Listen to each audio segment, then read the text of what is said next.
இன்னைக்கு நம்ம என்ன பார்க்க போறோம்னா, பாஸ்டர் மோன்சி லாசரஸ் ஐயா என்ன சொல்றாருன்னா, பாஸ்டர் பால் யாங்கிச்சோ ஒரு நல்ல தேவ மனுஷன் மாதிரி சொல்றாரு. உங்களுக்கு நான் ஆரம்பிக்கும் போதே உங்களுக்கு புரியும், பாஸ்டர் பால் யாங்கிச்சோ கண்டிப்பாக ஒரு நல்ல எடுத்துக்காட்டாக சொல்ல முடியாதுன்னு, நல்ல உதாரணம் கிடையாது. சரி, ஃபஸ்ட்டு மோன்சி லாசரஸ் ஐயா என்ன சொல்கிறாருன்னு பாருங்கள். பால் யாங்கிச்சோ ஒரு டென்ட் சர்ச்சை நடத்தின ஆரம்பம் தெரியுமா உங்களுக்கு? அவருடைய மாமியார், அவருடைய ஒரு ஒய்ஃபு, அப்புறம் இன்னொரு ஆள், 3 பேர் தான் சர்ச்சுக்கு வருவாங்களாம். இவர் சனிக்கிழமை முழுதும் உபவாசம் பண்ணி ஜெபிப்பாராம். ஞாயிற்றுக்கிழமை ஆராதனைக்கு செய்திக்காக முழு நாளும் ஜெபம் பண்ணி உபவாசம் பண்ணி ஜெபம் பண்ணி ஞாயிற்றுக்கிழமை வருவார். இவர் பயங்கரமா பிரசங்கம் பண்ணுவார். சத்தமா வசனத்தை விடிச்சு 1 மணி நேரம் பிரசங்கம் பண்ணி ஜெபிச்சு முடிச்சா அவங்க மாமியார் சொல்லுவாங்களாம், எதுக்கையா கத்துற, இருக்கிறதே 3 பேரு தான், இல்ல எனக்கு 1000 ஆத்மா வேணும், அதான் முதல் தரிசனம். இப்போ பார்த்தீங்கன்னா இவருக்கு பால் யாங்கிச்சோவை ஒரு நல்ல உதாரணமாக பாஸ்டர் மோன்சி லாசரஸ் சொல்கிறாரு. ஆனால் பால் யாங்கிச்சோ யாருன்னு பார்த்தீங்கன்னா, அவர் செழிப்பு உபதேசத்தை போதிக்கிற ஒரு சபையை நடத்தினார். செழிப்பு உபதேசம்னா ப்ராஸ்பரிட்டி காஸ்பல் யாரெல்லாம் ப்ரீச் பண்ணுறான்னு பார்த்தீங்கன்னா, ஜஸ்டின் இண்டியா, ஜான் ஜெபராஜ், பால் தங்கையா, எஃப்ஜிஏஜி, இந்த மாதிரி இந்த குரூப்ஸ் தான் வந்து இந்த மாதிரி ப்ராஸ்பரிட்டி காஸ்பலை டீச் பண்ணுறாங்க.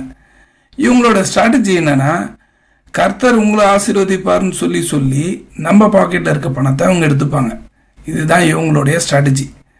சரி, இவர் என்ன பண்ணார்? பால் யாங்கிச்சோ அவர் மற்ற நாட்டில் ஊழியம் செய்யறதுக்காகன்னு சொல்லி பணத்தை வாங்கி அந்த மணியை இவர் பாக்கெட்டில் போட்டுக்கினார். அந்த அமௌண்ட் எவ்வளோன்னு பார்த்தீங்கன்னா 12 மில்லியன் USD. அதை இந்தியன் மணி கன்வெர்ட் பண்ணால் 100 கோடிக்கு மேலே வரும். இந்த மாதிரி இவ்வளோ பெரிய தப்பு பண்ணதுனால இவர் 2 வருஷம் ஜெயிலில் வர இருந்தார். அப்போ இவர் கண்டிப்பாக நல்ல உதாரணம் கிடையாது. அதுவும் இல்லாமல் பார்த்தீங்கன்னா, பால் யாங்கிச்சோ இந்த தவறுலாம் எப்போ செஞ்சார்னா 2014க்கு முன்னாடியே செஞ்சு 2014 மாட்டிக்கினார்.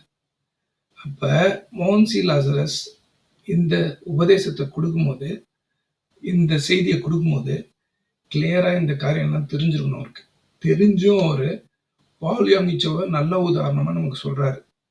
அப்போ இவ்வளோ பெரிய முட்டாள்தனம் பண்ணுறாருன்றதை நீங்கள் நோட் பண்ணணும். ஆனால் இந்த மாதிரி மோசமான உதாரணத்தை எடுத்து பாஸ்டர் மோன்சி லாசரஸ் ஐயா நல்ல உதாரணமாக ஏன் சொல்கிறாருன்னு பார்த்தீங்கன்னா, இவரோட நோக்கமே சரியில்லாததுனால நமக்கு என்ன தேவையோ அதுக்கேற்ற மாதிரி தான் உதாரணத்தை நம்ம தேர்ந்தெடுப்போம். அப்போ மோன்சி லாசரஸ் ஐயா இவருக்கு என்ன தேவைப்படுதுன்னா, கூட்டத்தை எப்படி சேர்க்கறது. எதுக்கு அதிகமாக இவருக்கு கூட்டம் தேவைன்னா, அதிகமாக இவருக்கு காணிக்க தருவாங்க. அப்போ இவருடைய நோக்கம் கூட்டத்தை சேர்க்கறது மாடலாக இருக்கிறதுனால, எந்த மாதிரி நபர் அவர், பால் யாங்கிச்சோ எந்த மாதிரி நபர் அவருன்றதை விட்டுட்டு, எந்த மாதிரி கனி கொடுத்தாருன்றதை விட்டுட்டு அவர் கூட்டம் சேர்த்தாருன்றது தான் இவருக்கு ஃபோக்கஸாக தெரியுது. அப்போ இவர் பால் யாங்கிச்சோ மாதிரி ஒரு ஆளை உதாரணமா சொல்லுவார்னா, இவர் யாரு, அதாவது மோன்சி லாசரஸ் யாரு, இவர் நல்ல போதனை தான் கொடுக்குறாருன்றது இவர் மேலேயே நமக்கு கேள்வி வரணும். அதனால இவரை குறித்து கவனமா இருக்கணும். பால் யாங்கிச்சோ டீச்சிங்கும் நம்ம எடுத்துக்கூடாது, மோன்சி லாசரஸ் டீச்சிங்கும் எடுத்துக்க கூடாது. 2 பேருமே சரியில்லைன்றதை நம்ம நோட் பண்ணணும். இந்த உதாரணத்துல இந்த சின்ன கிளிப்ல கூட பாத்தீங்கன்னா அவர் என்ன சொன்னாருன்னா, 3 விஷயம் சொல்றாரு. 1 டென்ட் சர்ச்னு சொல்றாரு. அடுத்தது சாட்டர்டே ஃபுல்லா உபவாசம் இருந்து சண்டேக்காக ஜெபிக்கிறது. இந்த 3மே பார்த்தீங்கன்னா தப்பான விஷயங்கள். ஏன்னா டென்ட் சர்ச்னு ஒன்று கிடையாது. எங்கெல்லாம் கூடி வராங்களோ அதெல்லாம் சபை. வீட்டில் கூடி வந்தாலும் அது சபை தான்.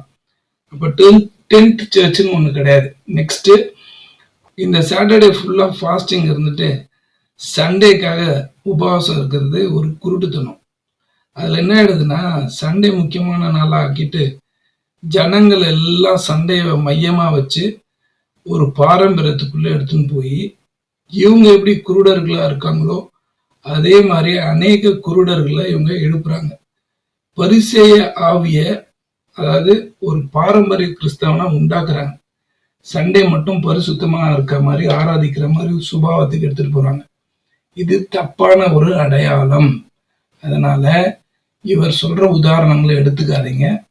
தயவு செய்து நீங்களே வேதத்தை வாசிங்க. பால் யங்கிச்சோவோட டீச்சிங்ஸை கவனிச்சிங்கனாலும் ஒரு புக்ஸை படிச்சிங்கனாலும் உங்களுக்கு நல்லதில்லை. நன்றி.